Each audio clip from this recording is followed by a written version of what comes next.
Okay, happy Sabat sa ating lahat. Magandang hapon sa ating mga kapatiran. Mayang hapon sa tanan o happy Sabat. Okay, welcome po ang lahat sa ating tura diskusyon sa hapong ito na may pamagat na ang damit na mula sa balat ng hayop na ginawa ng Panginoon para sa kay Adam at sa kay Eva. Ito ay nasa Genesis chapter 3 verse 21. Ngunit simulan po natin basahin sa verse 17 hanggang verse 21 at ating pong pagsaluhan sa hapong ito ang mensahe na napapaloob po dito sa damit na ginawa ng Panginoon para sa tao. Genesis 3 verse 17 to 21. O kang Adan, siya mingon, tungod kay namati ka sa tingog sa imong asawa, ug mikaon gikan sa kahoy nga labot niini, akong nasugo, ako nagsugo kanimo. Dili ka gayud mo kaon gikan niini, tinunglo ang yuta tungod kanimo. Sa kasakit, ikaw magkakaon sa abot niini sa tanang adlaw sa imong kinabuhi. Ug kini magpatubo alang kanimo og mga sampinit og mga kudyapa. Ug ikaw magkakaon sa tanong sa kapatagan. Sa simot sa imong naong, ikaw magkakaon sa tinapay, hangtod nga ikaw mubalik sa yuta. Kay gikan niini, ikaw gikuha, kay abog, ikaw og sa abog, ikaw mupauli. Humani ini, gitawag ni Adan, ang ngalan sa iyang asawa, nga Eva. Tungod kay siya, ang mahimong inahan sa tanang tao, nga buhi. Ug siya Hawa, ang Elohim, naghimog, hatag-as nga mga bisti nga panit alang kang Adan ug alang sa iyang asawa ug nagbisti kanila. Amen. So, dito nakikita po natin matapos maibigay ang karapatang parusa sa bawat isa sa kanila, kasama na dito yung ahas, ang babae, at ang lalaki. Although mga kapatid, sa ating pag-aaral, walang babae at walang lalaki na nandito. Dahil sa salitang Adam, ito'y Hebreo na may ibig sabihin humanity o mankind, mga kapatid. Kung kaya sa Genesis chapter 1 verse 26 to 27, ginawa ng Diyos ang tao, lalaki at babae. Pagdating sa chapter 2, nagawa na nga yung tao, salitang Adam, inilagay sa Eden. At yung salitang Adam, may babae na roon at lalaki. Sa ating pagsasaliksik, ang Adam ay hindi personal name. Hindi po ito isang pangalan ng isang lalaki, kundi ito po'y katawagan sa buong sangkatauhan. Yan po ay nagmumula sa Hebrew na Adam, na may ibig sabihin mankind. Kung kaya, dito sa chapter 2, nagkaroon na rin tayo ng pagsasaliksik, pag-aaral, na ang asawa dito, na ngayon sa binasa natin, pinangalan ng Eva, ay hindi po ito babae. Kundi, ito ay ang kapamaraanan na naging katuwang ng bawat tao, lalaki man o babae. Amin po ba? Amen. Nawa maging klaro ito sa atin, at wag nating isali ang literal na pangunawa base sa nabasa sa ating pinag-aralang Biblia. Kung litra po nating intindihin ito, marami po tayong magiging kontradiksyon. Amen po ba? Amen. So, ngayon, muli kong ipapaalala na ang tao, ang Adam dito ay ang lahat na tao, lalaki at babae. At ang asawa dito ay ang katuwang niya sa buhay o katuwang ng bawat isa sa atin, yung po yung kaparaanan na ginamit natin, katuwang natin habang tayo'y nabubuhay.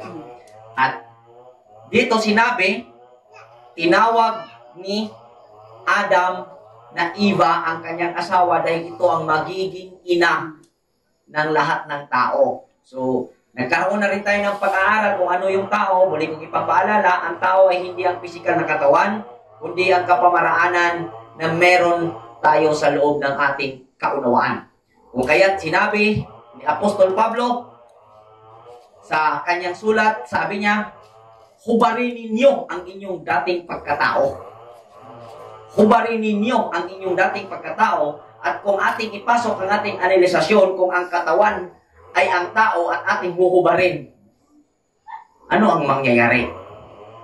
So, hubarin ninyo ang inyong dating pagkatao. Ang tinutukoy dito, ang kaparaanan na naging ginamit natin.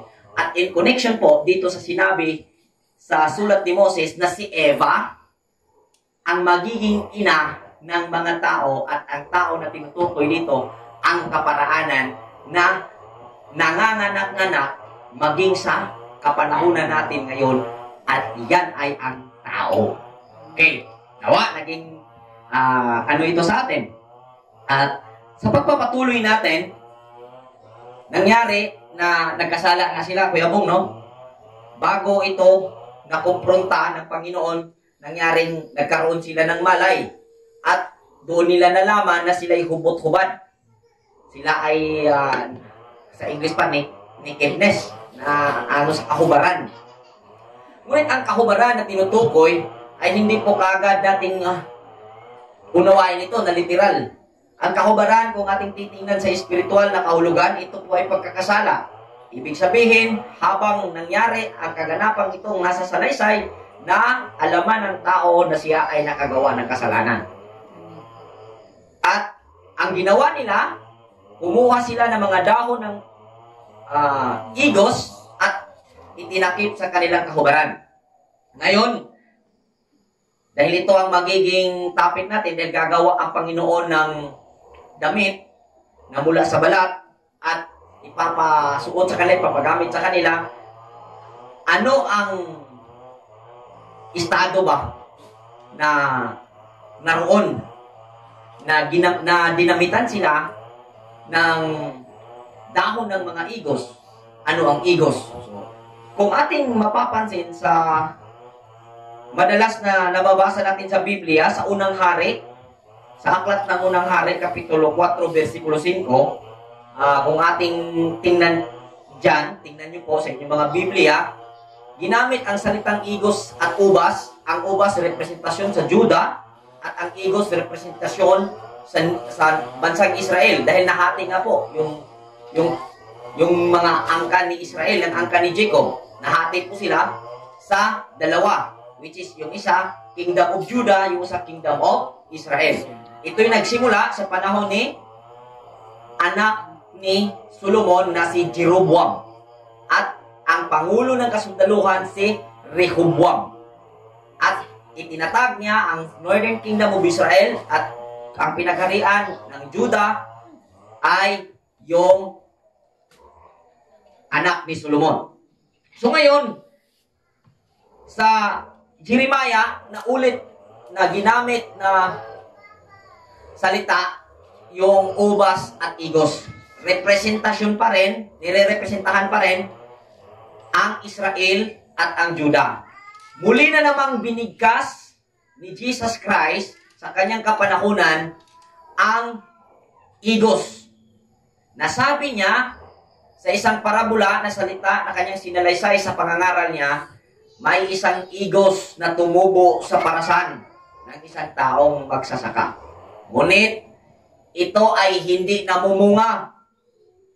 Tinanong ng may-ari kung ano ang dapat gawin sa igos na naroon sa gitna ng parasan. Ang sabi, nakiusap ang tagapangalaga at ipagpalipas ang pagputol nito at baka sa susunod na taon ay mamumunga. So, sa salaysay na ipinakita dito sa pangangaral ni Jesus Christ, ang pinatutungkulan po dito ay ang mga tao na nananahan sa Israel sa kanyang kapanahunan, ang tribo po ng Israel, kung saan marami pong dahon. Green po yung kanilang dahon. Ibig sabihin, active sila, mayroon silang mga activity as a religious group, as a religious na katauhan, mga tao, pero wala pong bunga. So, in related po sa ating pinag-usapan, ginawang damit ng tao sa kanilang kahubaran nung sila nagkamalay, dahon po ng igos. So, May mga tao, no, dito pa tama dahil common man ito. May mga tao na may raming kasalanan sa sarili ba? Pero tinabunan nila ito sa pamagitan ng kanilang pagiging aktibo sa relihiyon. Yan po ang pagtatakip sa kahubaran. Kumbaga, yung nagawa na kasamaan, Brother Bong, Kuya Bong, Robin Hood type ba? Manulis, kay manghatag. Mangawat, pero manghatag. Pabida din dating. So, dili na siya pwede. Hindi yan po pwede. Hindi po yan ang makatarungan at patas na justisya o kaparaanan na pinapairal ng sistema. Kay, mangawat ka, tapos ipanghatag nimo. Unya, ang kasagaran po, no, na yung mga tao nga, di na ito i-mention, no, mga politiko, nga, maayo kayo, religyoso kayo, pero, sa hilom nga paagi, kurakot na kayo. So, mga inana, maoy pa, sabot, yan ang pinatutungkulan dito sa kasaysayan na isinulat ni Moses na kung saan napapaloob dito sa Torah na ang Torah may kahulugan, guide, instruction, direction, and the way of life. Kung may magtatanong bakit ganyan po ang interpretation ng Torah community, ito po ay nakabase sa meaning ng Torah. Hindi po tayo gumagawa-gawa ng interpretation na hindi nakabase sa meaning. So, meaning ng Torah at ang Torah ay yung po 5 book of Moses, which is Genesis, Exodus, Leviticus, Numbers, and Deuteronomy. Na binanggit lang natin kanina ang meaning. So, dito po natin tiningnan ang meaning at ngayon, ito po ang ating explanation. Yung ginamit ng tao para pagtakip sa kanyang kahubaran, dahon ng igos, representasyon po yun. Ang igos, representasyon po yan sa spiritual estado ng Israel. Kung yan ay binabanggit sa kasulatan sa Jeremias, sa 1 King, at maging sa kapanahonan ni Jesus Christ. At kaya na sinabi ko kanina, ang pagiging aktibo sa ibang bagay, ginawa ng mga tao para pagtakpan ang kanilang nagawang pagkakasala. Amen po ba? Amen. So, Amen. yan po yung pinatutungkulan. Yung pagiging active sa paggawa ng bagay na para makita tao na ituring na kabutihan ang kanilang gawa. Yun din ang pinatutungkulan sa 10 Commandments, Kuya Bong, na huwag ninyong gamitin ang aking pangalan. At ang pangalan ng Panginoon, hindi po yung nababanggit na Jehovah, Yahweh, ano mga pagkabanggit mo. Hindi po yun ang pangalan na pinatutungkulan sa instruction na nababasa sa Exodus chapter 20 na hindi papagamit ang pangalan ng Panginoon. Ito po ay ang reputasyon, which is ang kabutihan. Huwag mong gamitin ang kabutihan para manlinlang. Amen. Amen. Ayaw pagpakaroning nun nga mayo kang tao, aron ka mambulan ng tao. And para daling maintindihan, lahat naman siguro nagliligaw. May mga lalaki, palakiro ba? Tawag sa playboy na lalaki. Bigay ng bigay. Bigay ng mga magagandang bagay, pagkain sa babae. Para makuha niya yung loob ng babae. So yung pagbibigay, kapag kulang ka sa analisasyon, ituturing mo yung kabutihan. Kasi pagbibigay, mabutihan. Pero, pag hindi mo nabasa ang intensyon habang ginagawa ang pagbibigay, huwag kang mag-decide na yan ay mabuti. Basahin mo ang intensyon at saka mo malalaman na ang pagbibigay na ginawa ng tao yan ay mabuti ma. Amen. So, ganun po mga kapatid, ang pinatutungkulan sa paggawa ng mga tao ng damit mula sa dahon ng igos. Ngayon, dito sa verse 21, ginawa ng Panginoon ng Elohim si Adam at ang kanyang asawa ng mga kasuotang balat para sa kanila. So ano ito? Balat ng hayop. Kung ating mapapansin, sa panahon ni Moses, mula nung sila'y umahon sa pagkaalipin sa Ehipto, mayroong decree doon na isinulat mismo dito sa loob ng Torah na kapag nagkasala ang isang tao, mag-alay ng hayop. No? So, mag-alay ng hayop. So, ang pagkakaintindi rin ng iba, Kuya Bong, kapag inalay yung hayop noon sa panahon ng mga Levita, sa mga pare, kapag sinunog na ito sa pamamagitan ng seremonyas na sinunod, ayon sa instruction ni Moses, kung ito'y gagawin ng nag-aalay, na nagkasala at isagawa ng pare, ang kanyang duty bilang pare, kung ano yung request ng nag-aalay, matapos ang seremonyas, mapapatawad ang kasalanan. Ganun po yung kasimple ang pag-comply para mapatawad yung kasalanan. So, kung kukulangin ka rin sa analisasyon, lilitaw na yung pamamaraan noon ng Diyos sa pamanahon ni Moses, mahina. Bakit? Pwede ka naman magsinungaling o mag-alay ng hayop para mapatawad na yung kasalanan. Magawa mo lang ang required, walang dungis, yung tupa, at yung exact na laki, exact na edad, at maisagawa, maihatid mo sa pare. Problema na ng pare yun para mapatawad ng kasalanan mo. Ang part mo is ma-comply kung ano yung requirements para sa ganong seremonyas. Ganon lang, mapapatawad ng kasalanan. At ganon din ang umiiral na pag-unawa ngayon. Kung kaya't ang Old Testament, sinabi ng mga anti-Old Testament, no, wala na yan, obsolete na yan. Kasi, literal nga yung pangunawa na kinabit doon sa pag-aalay. Ngunit, linawin namin sa inyo, yung pag-aalay na iniutos dito, hindi yung seremonyas na literal ang tinutukoy. Kundi, yung nire-representahan ng hayop. Kung tupa, doon tayo sa spiritual meaning ng tupa. Okay. Thank you, Hashem. Sa liwanag, bumalik na yung kuryente. Kaya, may ilaw na. So, salamat sa Elohim. So, inaakala ng iba na kapag ka naalay, okay na. Ayos na. Mapapatawad na. Ngunit, mga kapatid, hindi ganun kahina ang Diyos. Ang nirepresentahan ng tupa na inaalay sa pagkakasala sa panahon ni Moses, yung spiritual na mensahe o meaning ng hayop. Kasi yung Diyos noon, ngayon, magpakailanman, ay hindi po nagbabago. Ang gagaling ng mag-memorize ng mga nagsasabing yung Torah is obsolete na. Yung Old Testament is obsolete na. Yung kautusan is obsolete na. Pero, pag sinabi mo, naniniwala ka ba na God is the same yesterday, today, and forever? Laking amen yan. Yes, naniniwala. Amen yan. Nag-amen yan. Pero, anong nangyari? Bakit nasabi nila na obsolete na ang Old Testament? Dahil kinulang po sa analisasyon sa mga nakasulat na mga seremonyas dito, mga kapatid. So, ang tupa, sa tupa tayo, no?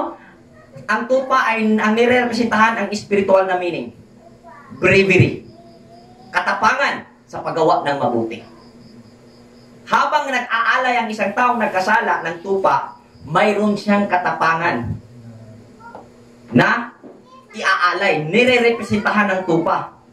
Kung saan, hindi na niya magawa yung pagkakasalang naging dahilan ng kanyang pag-aalay ng tupa. Matapang kang harapin. Matapang ka na humarap sa pagkakamaling ginawa mo at labanan ang dikta ng laman para di mo na magawa ang nagawang kasalanan. Amen po ba? Amen. Kung kaya, dinamitan ng Panginoon ang tao ng balat at ito ay ang mga pag-uugali na ma-activate sa every individual. Kung kaya, sumunod na mga seremonyas sa pangunguna ni Moses, mga hayop. Dahil ang balat ng hayop na ginawa ng Panginoon na damit, ang damit ay pag-cover sa nakedness. At wala naman talagang literal na Panginoon na bumaba at nagkatay ng tupa o nagkatay ng baka, kambing para gawan ng damit ang tao. Imagine nyo. Wala naman sigurong ganun, Kuya Bong. Fantasy. Siguro sa fantasy, meron. Kaya bawasan natin yung pagka-fantasy, thinker natin. No? Wala. Gumawa ba yung Panginoon, tapos siguro may espadang bumaba, panitan lang dito, kauman, gitari. Tapos footstool na ng earth. Impas. Peping, kada. Tapos dako kay Ginoo. Tumbanan ra yan, di mo kalimutan, digit siya matabag tahi kay dako kay siya kamot, ako kay siya tiil. Bitaw, klaro-klaro lang. Namaingon nga, kayo nagsukdang Ginoo. Ah. Kay gamhanan man. Mao lagi na ilang rason. Di sukdon ang gahom sa Ginoo, pero kay gamhanan man ka Ginoo. Sisukulan ko na yung bargaining. Tuo man jud kakangan yung Ginoo gamhanan. Pagtanom og mais karon, ilihan sa ngalan ni Hesus ugma mamunga. Di gina mahitabo ba? Gamanan man kay mong Ginoo. Di magkakamuto og process. Di mo man kang isiparate ang gahom sa Ginoo og sa proseso nga nag-exist ning kalibutan. Tagalugo na to kay magyaw-yaw ng mga Tagalog.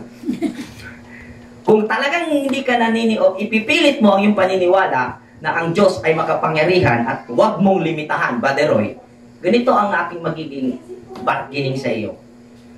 Kung isisiparet mo talaga na yung practical, na may process talaga yung mga pangyayari, at sasabihin mo talagang kapangyarihan on the spot, pag sinabi, pag ginusto ng Diyos, sa inatwingling na ay mangyari. Sige, may paniniwala ka naman sa Diyos kung mananampalataya ka, magtanim ka ng kahit anong buto.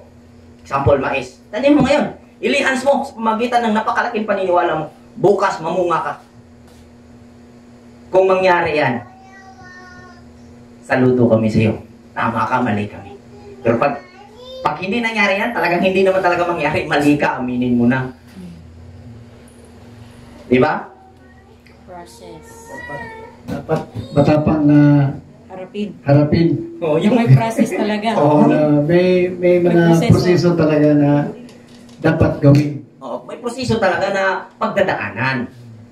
So, yung damit dito na ginawa ng Panginoon, hindi ito napansin sa kwento ng Genesis. Hindi na ito binigyan ng ano? Hindi na ito binigyan ng importance. Wala na Gilabyan na rin ko mo. Sa kay damit. Gihimuan na yung damit. Sulod din ang Talmud story. Yung story ng Talmud. Alam mo yung Talmud, yan po yung may mga volume mula sa mga great rabbi ng Israel. Hindi na ito sinisira. Dito pumasok Yung daw damit na ginawa ng Panginoon, kay Adam yun. Nung namatay si Adam, ninakaw ni Cain. Ninakaw ni Cain. At sabi ng Huitzi, nakabasa rin yun ng Talmud kinuha ni Kanaan. Kaya siya daw yung makapangyarihan. Kaya nakasurvive daw. Sa baha. Galing din gumawa ng kwento. No, mga kapatid, fantasy yun. Well, ang damit na sinasabi dito, yung po mga pag-uugali na activate sa atin. Yung activated na mga ugali sa atin. Example ba? Example ba? Yung pubrike ka tapos magpaliyon-liyon ka, dili pwede. Itoy lang. Itoy. Na. Dili ba? Itoy. Itoy lang. Mindset. Hindi pwede mo patakag kamag. Gamita ang imong analysis. Gamitin mo yung analysis. Tingnan mo yung estado. Talaga bang kaya kong paglabanan ito? Kapangyarihang tao ito.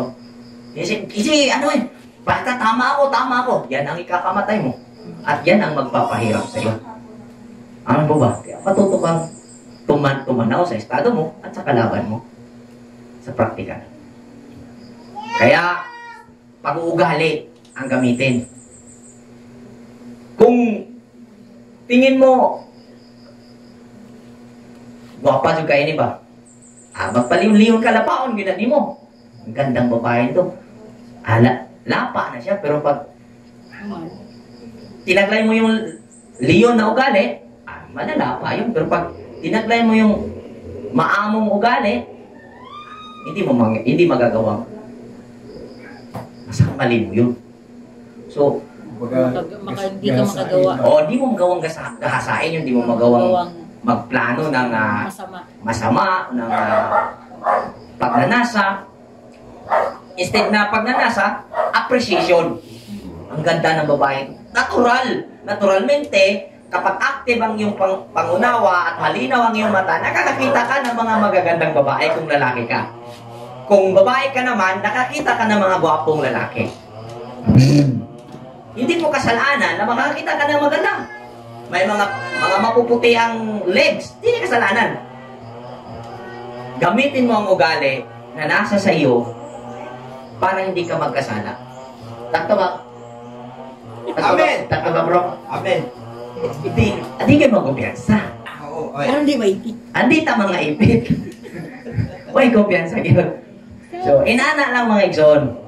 Ang klaruhon na dyan ako, yung klaruhin natin dito, yung title ng ating topic, damit na ginawa ng Panginoon. Ugali po ito. Bawat ugali, damit yan. Oo. Iba rin mo pag hindi. Alam nga naman, madibarong ka tapos magtatanim ka sa palayan. Di ba?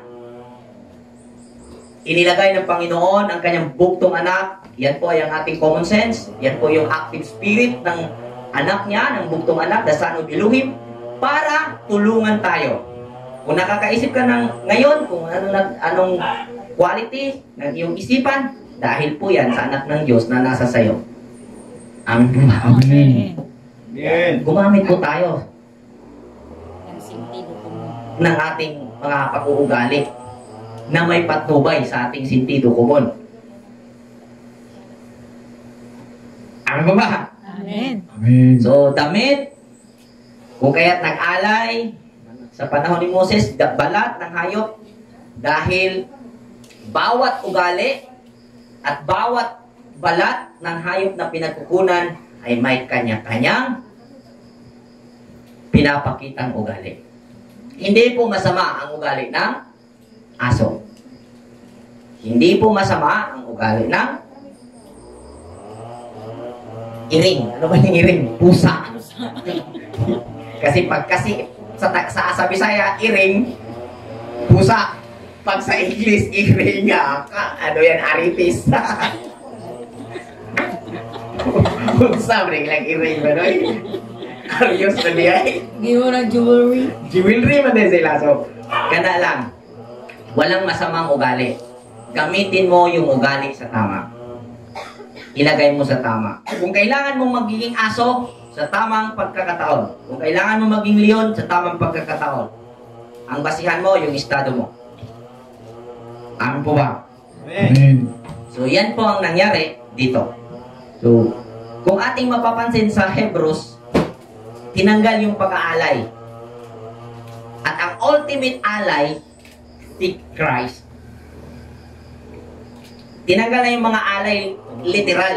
At ang ultimate offering, yung tagapamagitan. Dahil siya yung magsasagawa ng alay. Sa anong paraan? Yung sila nga, wala naman ang halad-halad, Brad.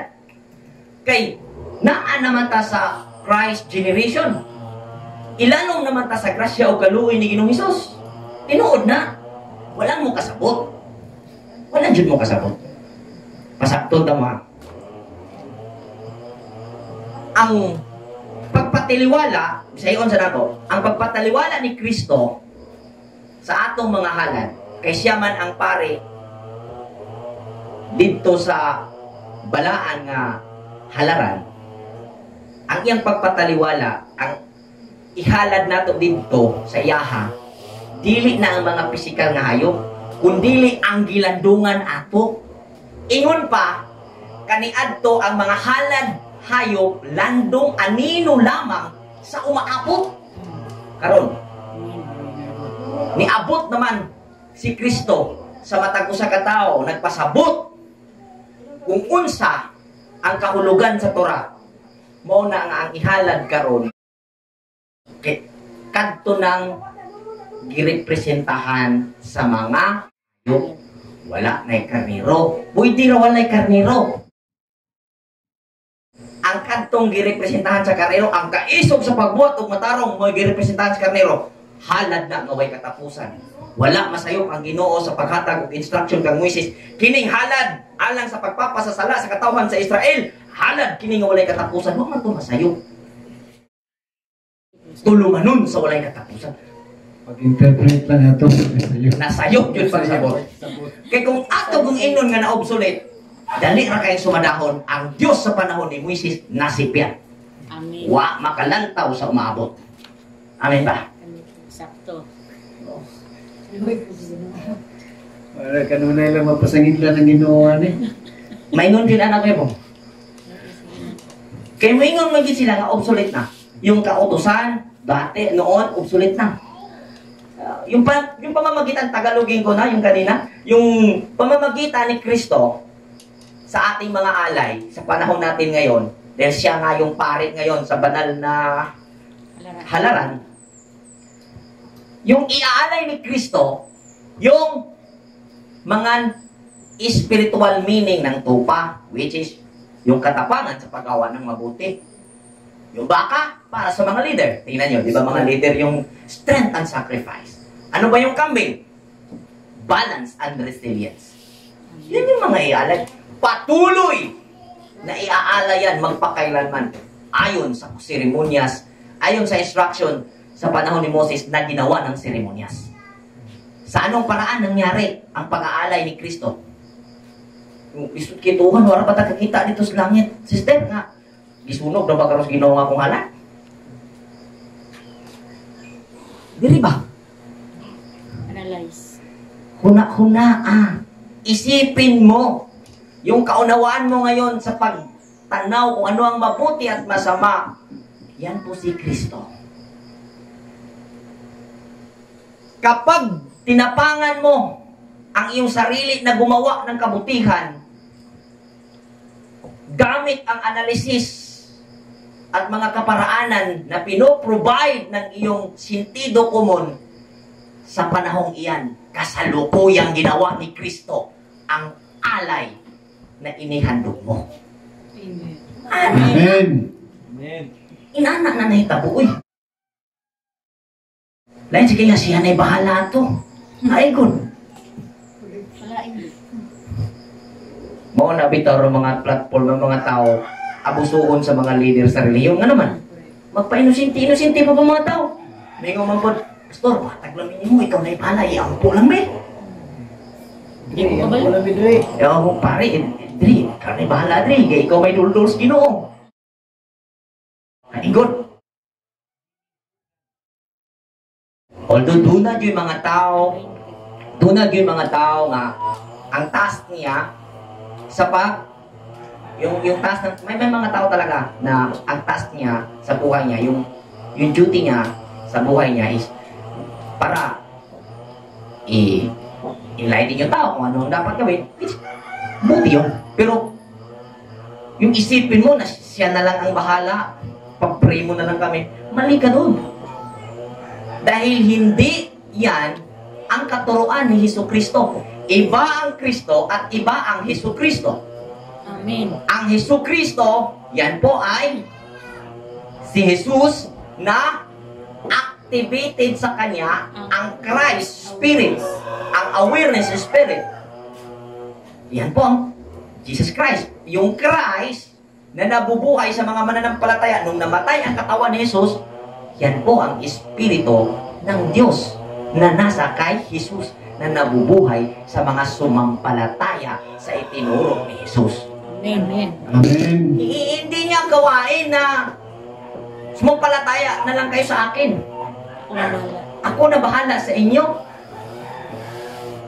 Nung sinabi niya, naggumaling ang iyong karamdaman dahil sa pananampalataya mo. Hindi niya sinabi, gumaling ang karamdaman mo dahil ako ito may kapangyarihan. Anak na Diyos, hindi. Dahil sa paniniwala mo. Dahil sa paniniwala mo. At ang nagawa ni Jesus na ignite niya ang Christ Spirit sa mga followers niya. Kaya kung titingnan natin, si Abraham hindi nagtayo ng reliyon. Si David hindi nagtayo ng reliyon. Si Bishop hindi nagtayo ng reliyon. Lalo na si Jesus hindi nagtayo ng reliyon. Kalaban siya ng existing reliyon. Amen. Amen. Bakit? Kalaban siya. Dahil tinuruan niya ang tao kung paano kumonekta sa Diyos na hindi dumaan sa leader ng reliyon. Sakto. Amen. At ibinigay niya ang tamang kahulugan ng Torah. Amen. So, sana ma-enlighten po tayo sa mensaheng ito, sa hapong ito, kung ano ang damit na ginawa ng Panginoon. Ito ay mga pag-uugali na isuot natin sa tamang okasyon, sa tamang panahon, sa tamang lugar, sa tamang sitwasyon. At yan po ay mga pag-uugali na nasa sa atin, na pwede natin gamitin sa lahat ng panahon ng pangangailangan natin. Magandang hapon sa ating lahat. Happy Sabbath. Shalom Aleichem. Aleichem Shalom.